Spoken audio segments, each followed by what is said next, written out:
This guy pulls in almost 9 crore rupees a month. That's around $1 million. And a year and a half ago, he was dead broke, sleeping in his parents' attic with his older brother sending him money just to buy groceries. Then in about 18 months, the whole thing flipped. He built one app after another that millions of people now download and became one of the biggest young founders on the internet. And the wild part, he's not even an engineer, never built an app before in his life. He just figured out how to sit in front of ChatGPT and ask it the right things. So here's what you're walking away with. We're going to walk through his entire journey and pull out every single thing you can use. It starts with his exact playbook. And it's basically 3 moves that he ran every single time. And we've broken all of them down so you can run them on your own idea. Then the exact tools he used to build all of it. So you can start even if you've never written a line of code. And finally, 5 app ideas that you can start building today. By the end of this video, you won't just know how he did it, you'll know how to do it yourself. Oh, and one thing before we do, I'm putting his complete playbook, the full step-by-step version, inside my WhatsApp community. So if you want the whole thing laid out to follow along yourself, the link's right there in the description. Go join it. Let's go back to where it all started. App 1, RizzGPT. The story starts in 2023 with Blake's college roommate. He was a nice guy, but was painfully single and kept getting stuck on dating apps. Whenever a match would come in, he'd want to chat, but didn't know what to say to make the girl like him. It's a tiny problem, but also one that millions of people face. Blake noticed that his roommate did not need a dating coach. He needed someone to write the first message for him. That's when he had the idea. What if AI just wrote the reply for him? So that's exactly what he built. And it's almost insultingly simple. You screenshot the conversation, the app reads the text off the image and feeds it to ChatGPT. And it then sends back a few flirty options. He even built a little spice meter to dial up how bold it got. And then he launched it. By every normal startup standard, RizzGPT was a disaster. Notifications barely worked. There were no reviews. He had accidentally exposed his secret API key. Most founders would have quietly taken the app down and rebuilt it. Blake did the opposite. He shipped it anyway, because he understood something most engineers don't. On the internet, distribution matters more than perfection. So instead of spending thousands on ads, he went hunting in a strange corner of TikTok. There were anonymous accounts posting pickup lines and dating advice, pulling in millions of views despite having barely any followers. They were the perfect distribution machine. He paid 2 of those creators $50 each, $100 in total. They slipped RizzGPT into their slideshows so naturally that it didn't even feel like an ad. It felt like the answer to a problem their audiences were already talking about. And overnight, the internet did its thing. Within roughly a week, RizzGPT crossed 200,000 downloads. The app that began because one guy didn't know what to text his Tinder match was suddenly making around $80,000 a month. Years later, it still generates close to $200,000 every month. Eventually, he renamed it Plug AI after another company threatened legal action. But by then, the lesson had already been learned. You don't need to invent a new technology. You just need to stand where a cultural trend and a technological shift collide. RizzGPT was never the destination. It was the experiment to give Blake proof that he could spot an internet wave before everyone else and build exactly what that wave needed. And then he saw an even bigger one. If you've spent even 5 minutes on TikTok, you've probably seen it. Young men comparing jawlines, rating each other's faces, posting glow-ups, and asking complete strangers, "Be honest, how attractive am I?" An entire generation had become obsessed with one thing: looks. The internet even gave it a name: looks maxing. Millions of young people were trying to optimize their appearance through grooming, fitness, and styling. And at that exact moment, another wave arrived. OpenAI had just released GPT-4 Vision. For the first time, an AI could look at a photograph and actually understand what it was seeing. Before that, building a face rating app would have required custom computer vision models, a large engineering team, months of work, and tens of thousands of dollars. Suddenly, one API could do most of the heavy lifting, and Blake recognized the same pattern he had seen with RizzGPT. 1. A massive cultural obsession. 2. A brand new technology. And almost nobody was standing where those two waves met, because he saw that software developers don't understand virality. The internet money kids don't understand software. There's a tiny overlap, and that's where the opportunity is. So he built a startup called Umax. The idea was ridiculously simple. You upload a selfie. The AI scores your face across more than 20 traits and gives you marks. Then it tells you what can actually be improved, like your skin, hairstyle, body fat, and grooming. Not genetics, but things you can genuinely change, like your grooming, fitness, and styling, just like a styling coach. And it was built in very simple ways. Blake used ChatGPT and Figma, and his brother helped by doing a little engineering backend. But here's the part most people miss, and it's the real reason Umax spread. Blake didn't just build an AI face rating app, he built a product that people wanted to share. Look at the design. It was a scorecard, and scorecards have a unique property. People naturally want to share them. Think about it. People post their exam scores, fitness stats, IQ tests, and Spotify wrapped results. The moment you turn something personal into a number, people immediately want to compare it. Blake understood this. So, in his scorecard, you would get your current score and your potential score. Then below that, every trait gets broken down into its own score. Jawline, skin quality, cheekbones, masculinity, and more.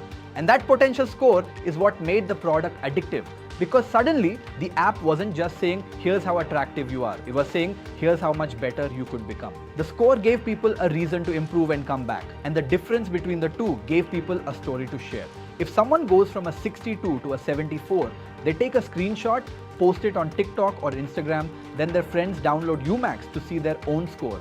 Those friends post their scores, and the cycle repeats. So essentially, every screenshot became a free advertisement for Blake. That's why Umax spread so quickly. And so even the revenue started growing.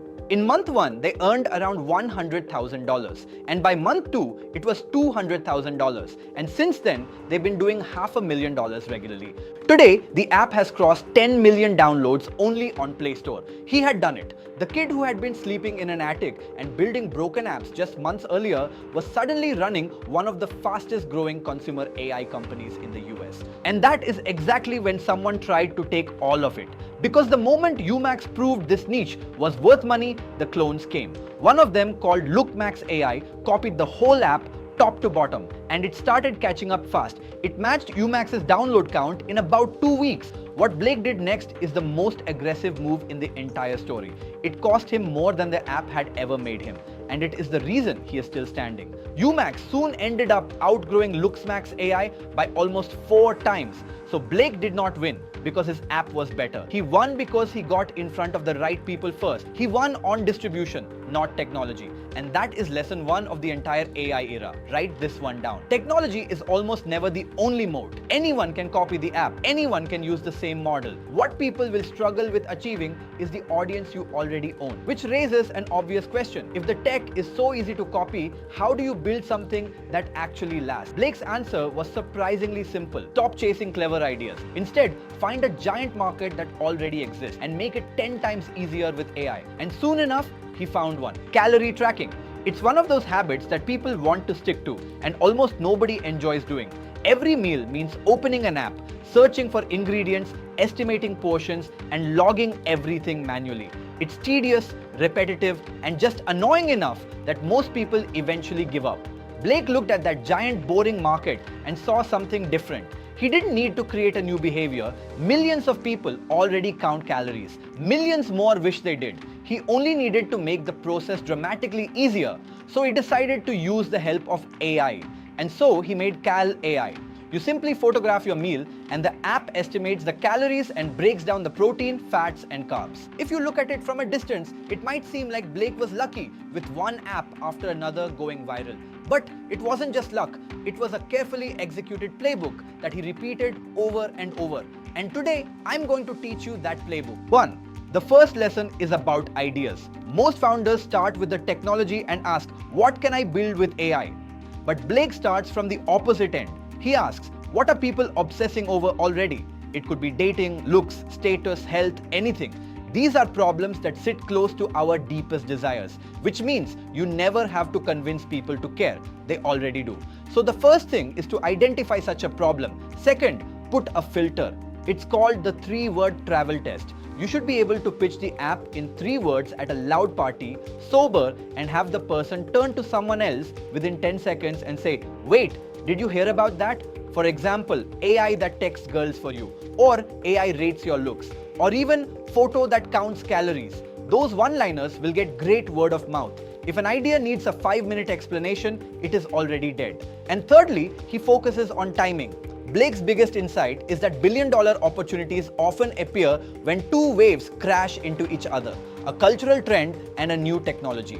Dating anxiety collided with ChatGPT and RizzGPT was born. Looks maxing collided with GPT-4 vision and Umax was born. So how do you spot the wave first? Blake watches 3 feeds. Feed 1, a fresh TikTok account he trains with content from a group that is not him, plus the niche subreddits and discords where the obsessives live, reading the repeated question in the comments because that repeated question is the unmet need. Feed 2, the App Store top charts to see what is climbing. And feed 3, the release pages of OpenAI, Anthropic and Google because the week a new capability ships is the week a new category opens. And finally, he becomes the user. Blake did not survey looksmaxers. He fed a burner TikTok nothing but looksmaxing content for 2 weeks and joined their world. By the time he built his startups, he was one of them. So he knew exactly which creators the community actually trusted. The second lesson is around executing fast. You're probably thinking you cannot code, but with AI you don't need to know how to code. All you need to do is sit in front of a model and direct it. Blake treated AI like a junior engineer, gave it instructions screen by screen, and focused on directing rather than programming. For example, build me an app gets you nothing. But what if you said, build a screen with one button labeled Analyze Photo? On tap, open the camera roll, send the image to a vision model with this exact instruction and show the result in a clean card. It's more specific and you get exactly what you envisioned. But more important is this tip, ship the ugly version. This is something that most founders struggle to do. RizzGPT launched with bugs, broken features, and even an exposed API key. Most people would have waited another month to polish it. Blake put it in front of users immediately because he believes the market teaches faster than perfection ever can. And finally, the third lesson is that distribution is the actual product. Umax exploded because its scorecards were designed to be screenshotted and posted. The product itself looked like a viral TikTok post. Blake designed 3 products to be distributed. Blake found micro creators with attention instead of followers. The accounts Blake used had 50 to 100,000 followers, but millions of views per post. So he paid small amounts to many creators and pitched them the exact hook he wanted them to post. He is also relentless about it. He says you DM about 100 creators, maybe 10 reply, and maybe 3 actually convert. And for the one creator he absolutely must have, he does not stop at one number DM on TikTok. No reply. DM on Instagram, join their Discord, message their manager, make yourself unignorable. Because he has one very simple equation. If every 1,000 views makes you more money than it costs to buy those views, you can keep reinvesting and outrun everyone else. Now there's a second playbook that's arguably even more important if you're getting started today, which is the AI stack. The tools and technologies that Blake used to create these products that people wanted. If you're a solo, non-technical builder, here are the tools you can start with. Layer 1 is where the building happens. So in this case, tools like Claude Code and Cursor are the best to start with. Instead of writing software line by line, you simply describe what you want in plain English and the AI writes, explains and fixes the code for you. It's essentially an engineer on demand. Layer 2 are the capability tools that power your product. Umax needed image understanding, and today the most powerful image generation tools are Nano Banana and ChatGPT's image models. If you need a realistic voice, you can use 11 Labs. And if you need AI avatars, the best tool to start with is HeyGen. Different capabilities require different tools.